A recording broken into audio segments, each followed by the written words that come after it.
37-point, 22-rebound night. We mentioned it earlier. He put the NBA on notice. Listen to this hot take by Joel.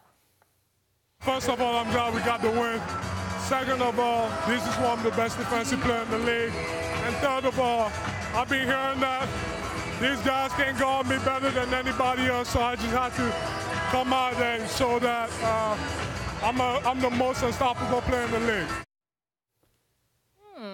Got to believe in yourself before anyone else will. Max, who's the most unstoppable player in the association? Before I answer that, I just got to say something. There are some guys in sports you just love so much, right? Like, oh, my God, that's the dude. You know how I feel about Westbrook, the way he gives the effort every night.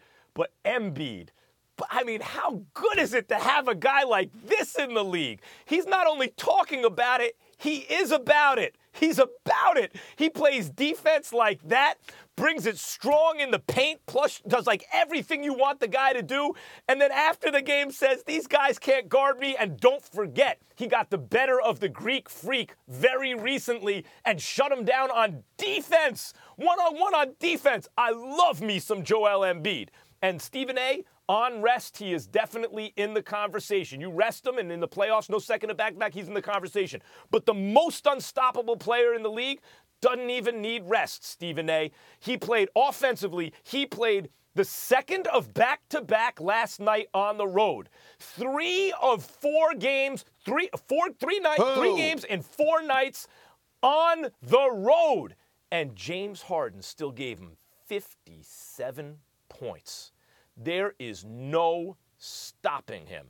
James Harden has become the most unstoppable offensive player in basketball, and he has played extremely underrated defense in the last year and a half or so, including oftentimes this year and in last year's playoffs.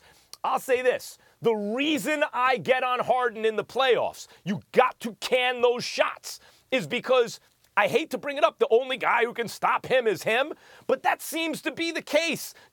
Under normal circumstances, 3 games in 4 nights, all on the road, second of back-to-back, 57 points?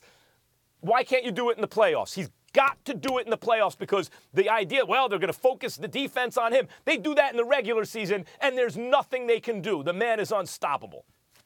James Harden is unstoppable. James Harden, the reigning league MVP, is about to win a second consecutive MVP. He is that special, but he's not the most unstoppable player in the NBA.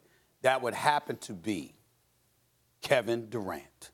Kevin Durant, just imagine for 1 second. First of all, Kevin Durant shoots 8 percentage points better than James Harden from the field. James Harden's shooting under 44%.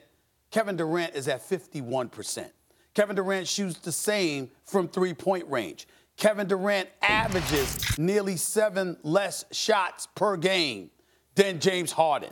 So even though James Harden has the numbers, he also has the volume. But when I'm talking about unstoppable, I'm thinking efficiency. I'm saying, what if Kevin Durant shot the ball as much as James Harden? What if Kevin Durant wanted to utilize his green light as much as James Harden does? What would he do?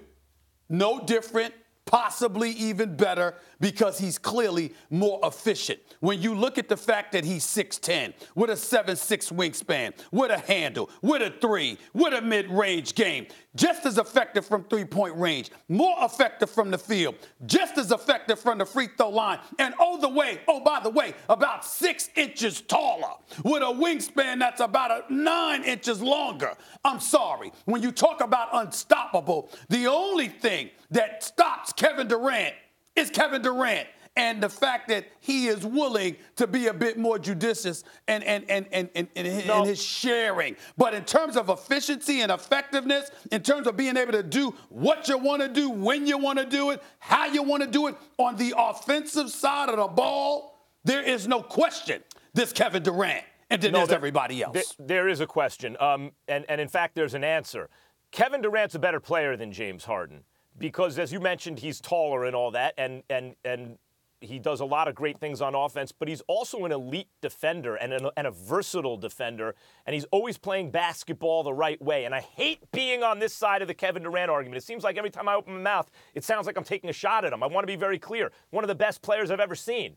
But if you want to talk about unstoppable offense, there are certain things you can do with Durant. You can deny him the ball. He's not the primary ball handler. And if Durant did everything you suggest, could he do it in a winning effort? James Harden is a real team player. Clearly, Kevin Durant is, but so is Harden. When he is called upon to carry the offensive load, his usage rate is so insanely high, and yet his percentages don't suffer. Like, could Kevin Durant have the same usage rate and do everything Harden does and still be that for a 55-60 win team? Maybe, but we haven't seen it. But we are seeing it with James Harden. You can't deny him the ball. He has the ball. He's the primary ball handler, and he still gives you 57 points. And yes, they lost last night. Again, third game in 4 nights, second of back-to-back, all on the road. You lose by a point. Okay, you understand that. But he's dropping these 40 and 50-point games with all those assists and rebounds and playing underrated defense for a winning team. I mean, it's insane what he's doing in terms of unstoppable offense. Not who's the better player. Unstoppable offense, it's James Harden. You're wrong, but I already stated my case.